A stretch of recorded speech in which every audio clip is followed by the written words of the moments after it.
اهلا بيكم في حلقة جديدة من سلسلة حلقات انا شماس. وفي الحلقة دي هنتكلم على اعلى رتبة في الرتب الشماسية في الكنيسة، واخر رتبة هنتكلم عنها في السلسلة، وكده تبقى دي اخر حلقة في سلسلة انا شماس اللي عرفنا فيها كل الرتب الشماسية اللي موجودة في الكنيسة، كل التفاصيل اللي تخص كل رتبة.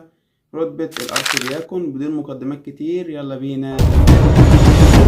أرشدياكون هي في الأساس كلمة يونانية مكونة من مقطعين، مقطع أرشي ومعناه رئيس، ومقطع دياكون اتكلمنا عنه الحلقة اللي فاتت وقلنا إنه معناه شماس.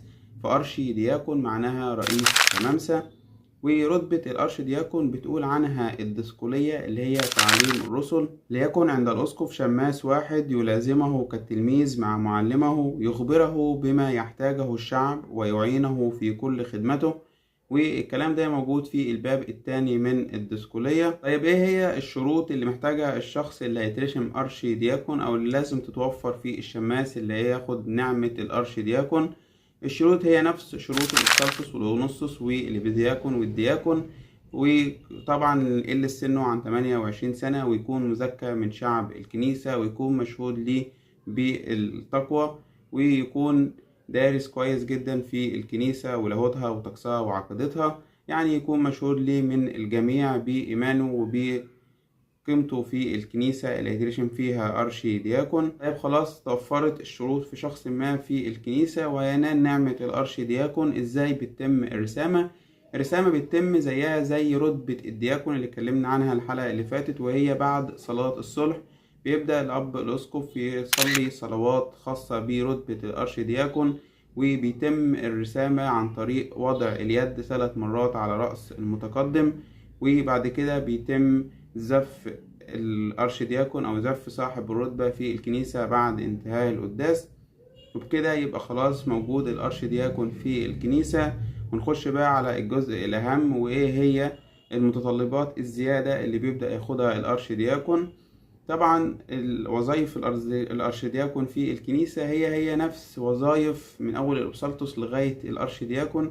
كل وظائف الرتب السابقة بيقوم بيها، بالإضافة لأنه بقى خلاص رئيس شمامسة، فبيبقى موجود ليه وظائف جديدة في الكنيسة هنعرفها مع بعض. الوظائف دي أولها هو تنظيم الشمامسة في الليتورجية، في الجؤوف وفي الليتورجية وفي مردات المسبح وفي المردات الخارجية. بيقود الشمامسة داخل صلاة الليتورجية في الكنيسة. الحاجة التانية ان هو بيفتقد الشعب وبيشوف احتياجات الشعب وبيبلغها للأب الأسقف، والعكس يعني بيشوف الأب الأسقف ايه التنبيهات وبيقولها للشعب. مراقبة النظام في الكنيسة، ودي كان بيقوم بيها الدياكون والإبدياكون، لكن هيقوم بيها برضو الأرشدياكون بصورة أكبر شوية، بدور ان هو هيوجه الدياكون والإبدياكون في الكنيسة خدمة المحتاجين في الكنيسة. وده زي ما قلنا بيكون بتوجيه الأب الأسقف أو بتوجيه الأب الكاهن في الكنيسة. والأرشدياكون هتلاقيه دايما ملازم للأب الأسقف في المسبح، لأنه بيعتبر عين الأسقف في الكنيسة. كمان هتلاقي ان الارشدياكون هو اللي بيقول المردات اللي بتحتاج تنبيه للشعب،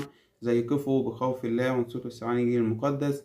تلاقي مثلا هو اللي بيقول ننصت اللي هي بتتقال قبل تسبيح الشاروبيم، اسجدوا لله بخوف ورعدة. يعني كل المردات اللي موجهة للشعب بيبدأ يقولها الأرشدياكون، بأن هو بينوب عن الأب الأسقف في المردات دي. بيقول الأب متى المسكين في كتابه شرح الطقس الكنسي بالتحديد في الجزء الأول إن الأرشدياكون هو مترجم لطقس الكنيسة بالنسبة للشعب. طيب بالنسبة لملابس الأرشدياكون بيلبس السونيا طبعا، وبيلبس البطرشيل بنفس الطريقة اللي شرحناها في رتبة الدياكون في الحلقة السابقة، اللي هي من على الكتف وبينزل لتحت. وقلنا شرحنا ايه سبب اللبس بالطريقة دي في الحلقة اللي فاتت، لو ما سمعتهاش ارجع اسمعها. كمان ممكن يلبس طاقية مزخرفة على رأسه. والقوانين الخاصة بالأرشدياكون إن هو لو متزوج ما ينفعش يتزوج تاني، ولو ماتت زوجته ما ينفعش يتزوج مرة تانية في الكنيسة. آخر حاجة، ابن كبر في القرن ال14 الميلادي وفي كتابه مصباح العقل قال عن الأرشدياكون إن هو مشرف على خدمة الشمامسة وبيحافظ على ترتيب الطقس وبيعلم الألحان للشمامسة الجدد في الكنيسة. وأشهر أرشدياكون في الكنيسة القبطية هو البابا أثناسيوس الرسولي، لما كان أرشدياكون أو تلميذ للبابا الكسندروس، واللي حضر معاه المجامع المسكونية. وكمان القديس الأرشدياكون حبيب جرجس بكده يبقى خلصنا سلسلة حلقات أنا يا شماس، اتكلمنا فيها عن كل الرتب الشماسية واتكلمنا فيها عن البطرشيل وتاريخه في الكنيسة.